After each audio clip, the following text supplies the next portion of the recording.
ها بل موضوع موږ سره په جاواسکريپټ کې دوه نور میترز دي چې یو has attribute او بل موږ سره has child node دی has attribute هم د attribute د چک کول لپاره راځي چې هر attribute موږ چک کول چې آیا په دغه چې کوم یو موږ ټارګټ کړی په دغه کې دنه موږ سره دغه attribute موجود دی او کنه دی او has child node د لپاره استعمالي چې موږ ګورو چې په دې کې بل څه نود موجود بل child موجود دی کنه مثال یو د ما ټارګټ کړي او زه کتل غواړم چې په هغه کې نور څه شی موجود دی کنه دی کچې ته موجود نو موږ له true راکې که موجود نه موږ له false راکې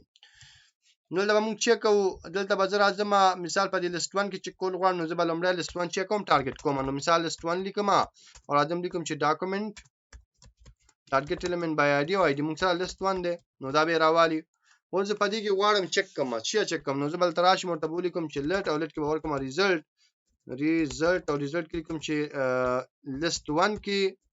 کې ډاټ has attribute لیست 1 کې موږ سره attribute شته has attribute کوم attribute مثال د خبرې کلاس نو دا مطلب چې کلاس attribute شته نو زه به راشم کنسول ته په کنسول کې به د ریزلټ ویلیو وګورم نو که چیرته موجود موږ ته به ټرو راځي او که فالس نو موږ ته به کني نو موږ ته به فالس راځي نو زه براوزر ته سفاری لوډ نو دلته موږ سره فالس راغی فالس ځکه راغی چې د کلاس په نوم په دلته موږ سره attribute موجود نه دی وګوره د چیکینګ څنګه کې د چیکینګ د څه کې چې आवाज دی یو ال کې دنه ګوري دلته لاندې دي شان ته ناراضي ام دلته دنه دلته چې موږ سره شان لیکل شي صرف دا ګوري د دې شارټ مېر سره کار نه لري خو کله د زراشم یو بل کلاس واخلم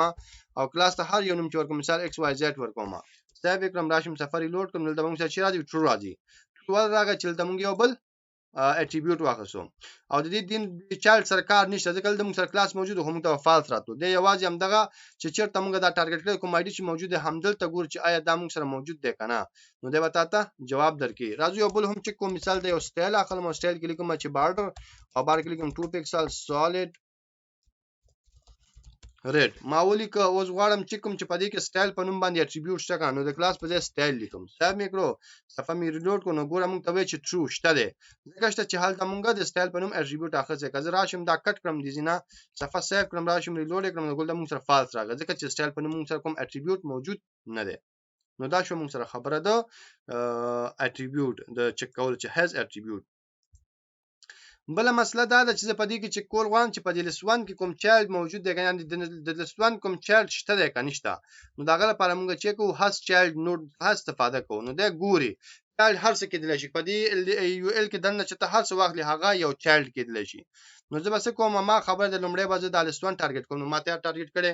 اوس په دې لیست 1 کې ګورم لیست 1 ډاټ لیکم has child nodes کوم چایلډ نود لري کنه لري بس قوسونه به واچي خالی به پرې ده او به اوس برا شو د دې ویلیو وګورم دا بچته دا به ریزلټ کې مونږ سٹور کو نو ریزلټ کې سٹور شو راځم سفاری لوډ کوم نو مونږ ته وی چې ټرو ولې راکې ځکه دې خو چایلډ موجود دی کنه ټول دې چایلډ دی خو کزه د لری کړم سیو کړم او سفاری لوډ کوم نو بیا به هم مونږ سره ټرو راځي ولی ټرو راځي ځکه ته موږ چک کړی دی نوټس چک کړی دی او نوټس کوم ټکس کې دی شي هر څه کې دی شي نو د موږ سره انټر موجود دی نو که دا ټول لري کوم صفای کوم بيخي خالی کوم او صفه سیو کړم راشم ریلوډ کړم نو لګورم موږ سره فالس راغی فالس ولرغه د موږ سره کوم چایلډ مایلډ موجود نه دی نو دا موږ سره بیسیکلی دوه میتھډ چې موږ سره has attribute او بل موږ سره has child nodes